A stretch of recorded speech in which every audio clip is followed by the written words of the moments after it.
Want to mute someone's Facebook stories without unfriending them?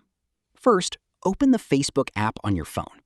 At the top of your home feed, find the Stories section. Swipe through the stories until you find the person you want to mute.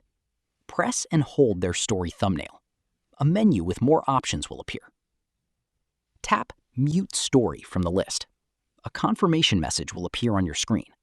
Tap Mute again to confirm. That's it. Facebook will instantly hide future stories from that person. To unmute someone's Facebook story, tap the three horizontal lines in the top corner. At the bottom, tap Settings and Privacy. Then select Settings from the menu. Scroll down to the Audience and Visibility section. Tap Stories to open the story settings. Find Stories You've Muted and tap View next to it. You'll see a list of everyone whose stories you've muted. Find the person you want to unmute. Tap Unmute next to their name. Facebook will immediately remove them from your muted list. Their future stories will start showing up in your stories feed again. And that's it.